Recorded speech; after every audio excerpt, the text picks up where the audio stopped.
आए दलेरी से उसके फजल वाले तख्त के सामने चले ताकि हम पर रहम हो। प्लीज कुछ मिनट, लेकिन यकीन रखते हैं कि ये मामूली बात नहीं है। ये जिंदगी की काया को फॉरएवर, हमेशा के लिए बदलने की कुदरत, क्योंकि हम में से कोई भी दलेरी नहीं रखता। इससे पिछली 2 आयत पढ़े, क्योंकि हमारा सरदार काहिन ऐसा नहीं। हमें जो दलेरी खुदावंद की तरफ से मिल रही है, वो जो खुदा बाप की दाहिनी तरफ बैठा है, उसकी शफात और उसके काम के वसीला से हम उसके फजल वाले तख्त के सामने जा सकते हैं।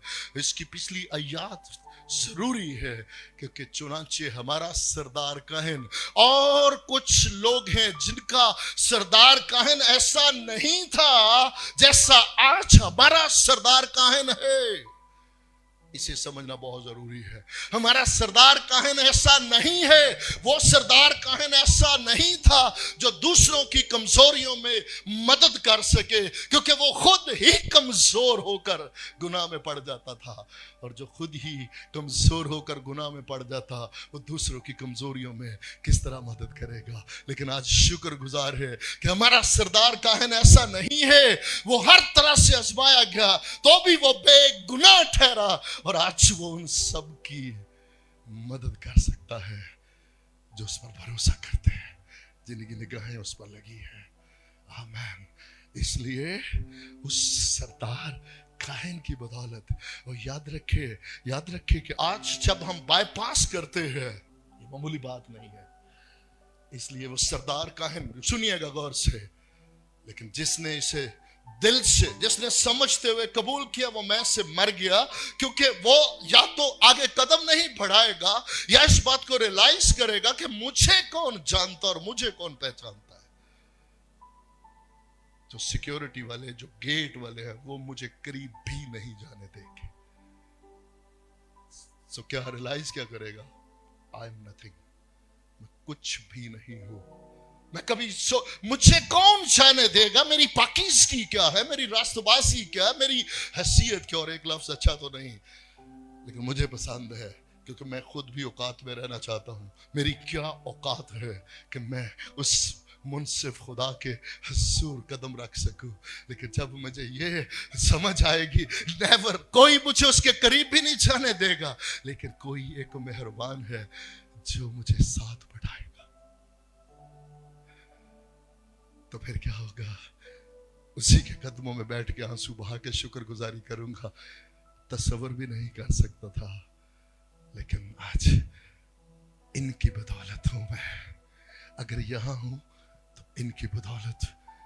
एक तरफ मुझे अपना जीरो होने का, मिलिया मीट होने का तजर्बा होगा, तो दूसरी तरफ उनके वसीला से जो प्रिविलेज मिलेगा, उसकी मैं कदर करूंगा, उस प्रिविलेज की कदर करूंगा, उस गिफ्ट की कदर करूंगा, उस शख्स की कदर करूंगा जिसके वसीला से वो मुझे मिला। आए उस सरदार काहिन के वसीला से दलेरी से उसके फजल वाले तख्त के सामने चले, ताकि हम पर रहम हो, ताकि हम पर रहम हो। पहली बात क्या है? रहम हो। क्योंकि जो कुछ हमारे बाप आदम ने किया, वो मारूसी तौर पर अंदर आ गया। अगरचे कायनात में एक भी नहीं जो दावा कर सके कि मैंने गुनाह नहीं किया। थोड़ी देर के लिए सोचे, अगर ये कोई दावा कर भी ले, तो भी उसमें वो मारूसी गुनाह जो चलता रहा, उसके बायस वो खुदा के जलाल से महरूम है, और वो कभी खुदा के पास नहीं आ सकता। आए चले वहां पे, ताकि रहम हो, वो सजा माफ हो जाए गुनाहों की। पहले नंबर पे वो गुनाहों की माफी मिल जाए। जो अब्दी मौत जहन्नम का मैं बाशिंदा हूं, उससे मुझे माफी मिल जाए,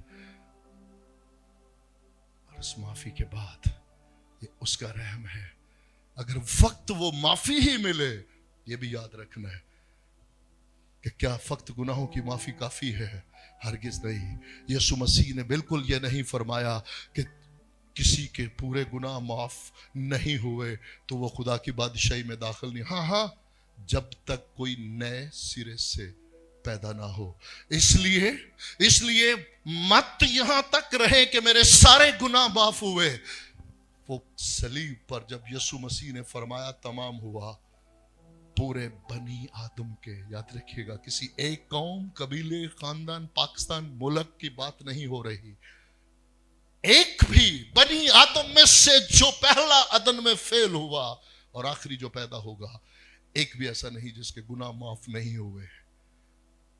तो इसकी अंडरस्टैंडिंग क्या है?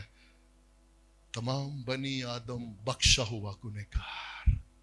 गुनाह तो उसके बख्शे गए, लेकिन मकाम उसका, हैसियत उसकी गुनहगार, बख्शा हुआ गुनहगार।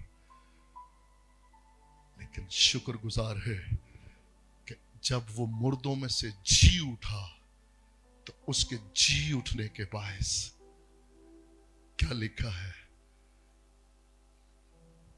जिस्म के एतबार से तो वो दाऊद की नस्ल से पैदा हुआ, लेकिन पाकीज़गी की रूह और मुर्दों में से जी उठने के बायस वो खुदा का बेटा ठहरा। इसलिए हम शुक्रगुजार हैं कि उसका मुर्दों में से जी उठना हमें रास्तबाज ठहराता है।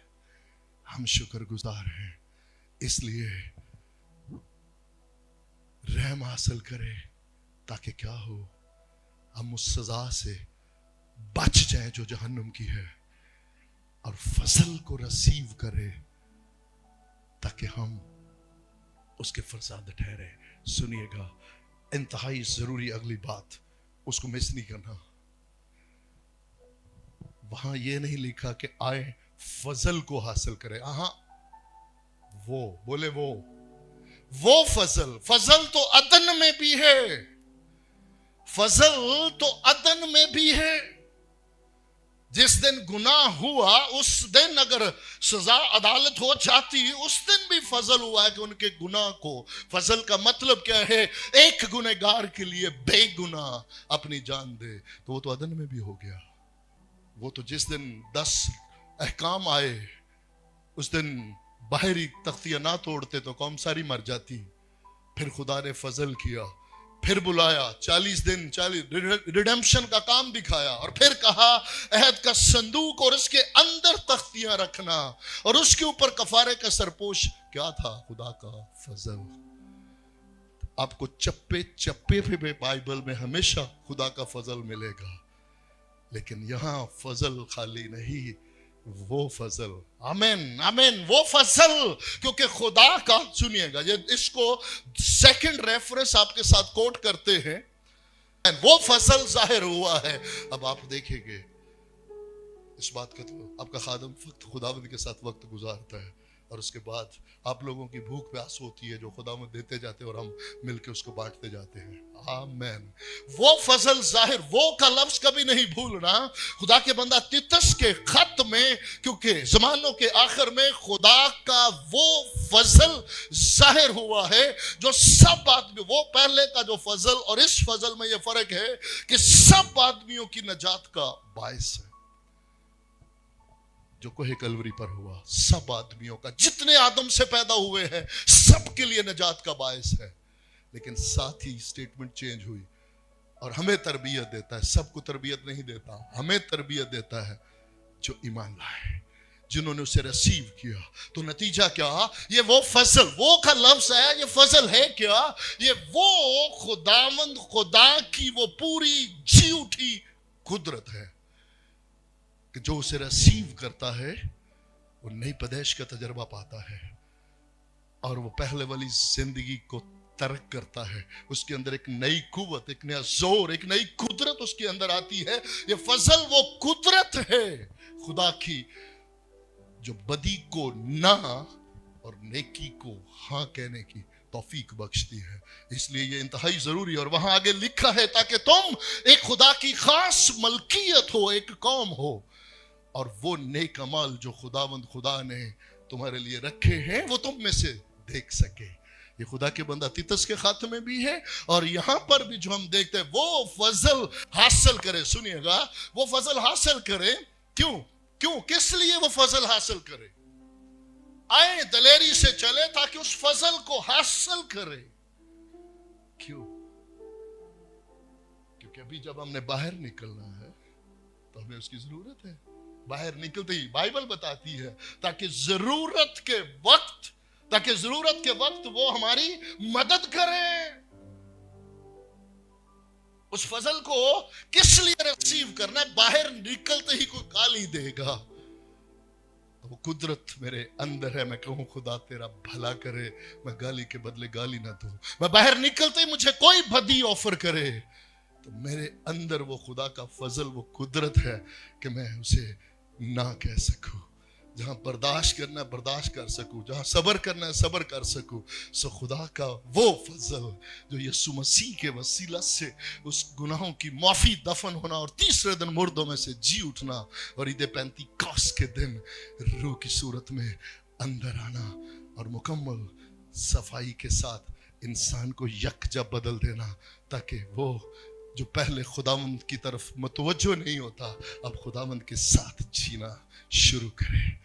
نیکی کو ہر روز محبت کرنے والا اور بدی کو نہ کہنے والا. آمین.